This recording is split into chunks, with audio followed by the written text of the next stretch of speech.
Do you want to make custom villager trades on Minecraft Bedrock Edition or an NPC shop? In this video, I'm going to show you how. So first of all, I'm going to show you an example of these custom villager trades. So this uses the NPC, which is a mob that you can get through commands. And what this will do is it will give me the option to be able to trade a diamond for an emerald or an emerald for a diamond. So I'm going to sell this diamond for an emerald, and as you can see, if I hit it, it will take away my emerald and give me a diamond. Now this is really simple to set up, and it only requires 3 command blocks and then a command inside of the NPC. So first of all, what you want to do is you want to go to your NPC, and then you want to set the command to be /set block and then coordinates and then redstone _ block. So you'll want your coordinates to be where your command blocks are going to be. Now, you want your redstone block to be at the front of the coordinates. So if you place a block down, then you stand on top of it, and then you look down, you'll be able to find the coordinates, and then those are the coordinates you will need at the beginning of your command blocks. And then in the first command block, what you want to do is you want to have /set block and then the coordinates again and then air. And this will just set the redstone block back to air so that it is reusable. And then the second command block you will need is /clear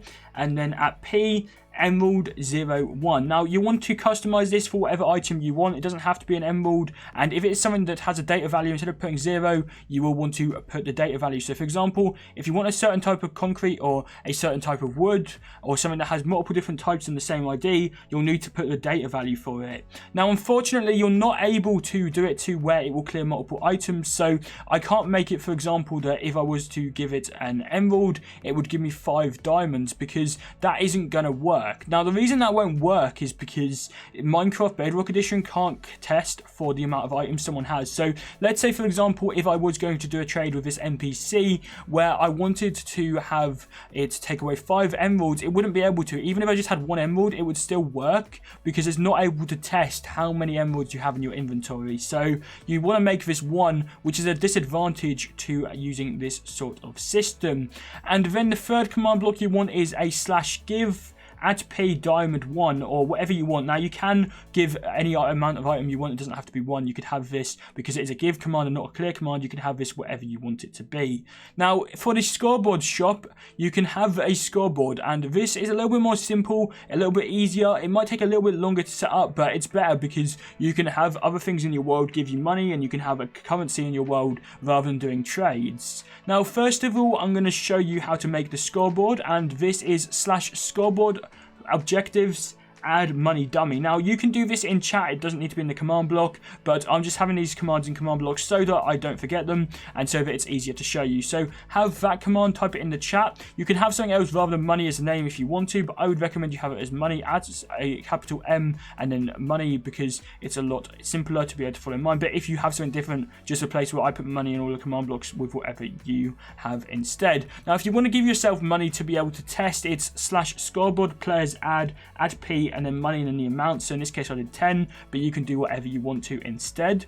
And then if you want to set the display to be on the sidebar, it's /scoreboard objectives set display and then sidebar money. Now you can also set the display to be on the list, which is the pause menu, or below a player's name.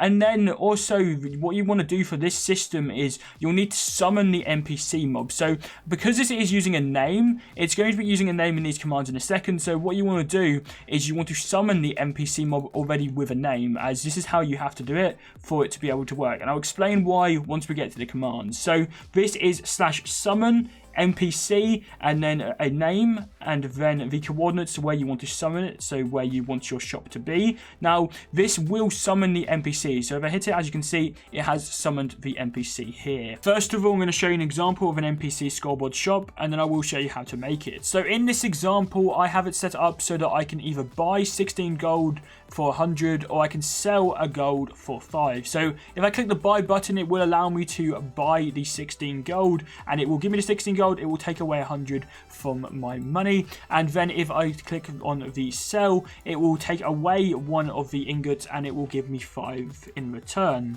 Now this is very simple to set up. There are some advantages to using a scoreboard system rather than trades, and one of the main advantages is that it will display on your screen. It will also not require you to have items. If you die, you won't lose the currency that you set up, and also it will always be a thing that you can use anywhere in your world, no matter what you are using it for. So you can have other ways for people to be able to earn money and to be able to use the scoreboard. So this has a little bit of extra protection set up the buy shop, because I want to show you that you can make it to where it will be a little bit safer and it won't be able to be abused. And you can also use this system as well for the sell and for the other ones, but in this case it's just set up for the buy shop. Now this system is going to be where it will execute at the NPC, so the closest player to the NPC, instead of the closest player to the command blocks. So normally with Minecraft command blocks, if you use the @p, it will execute the closest player to the command block. So for example, if I was standing here and somebody was using the shop, then the command blocks will be executed for me rather than be executed for the person who wants to execute them,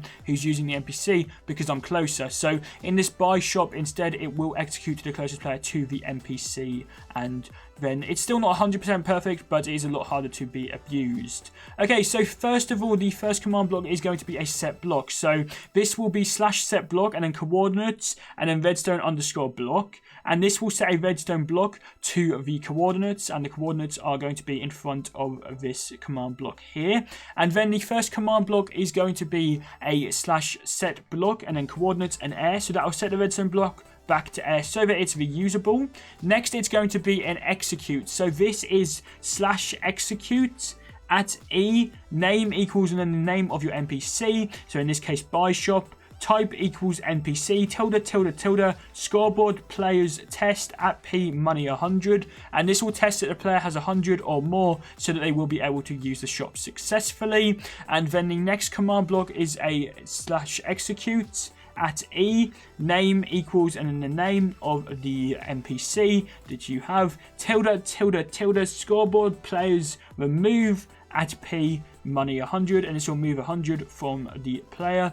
And then the final command block for the buy shop is execute @e, name equals and then the name of your shop, so in this case buy shop, and then ~, give @p, gold_ingot and then 16. Now you can of course customize this, so instead of having gold ingot you can have what you want to have. You can also customize the amount that you need. Now you need to have these two command blocks at the end to be set conditional, and then these two command blocks can be unconditional. So these two end chain ones need to be conditional, and then these do not need to be conditional. And then for the sell shop, it's pretty similar. It's also going to set a block, so you want to have this set the redstone block to be in front of the sell ones instead. So you can also have multiple of these. You can add more of these if you wanted to one NPC, and you will just need command blocks. You need to add this to whatever you want. So you can have loads of items in one NPC rather than having tons of different NPCs to each of the items.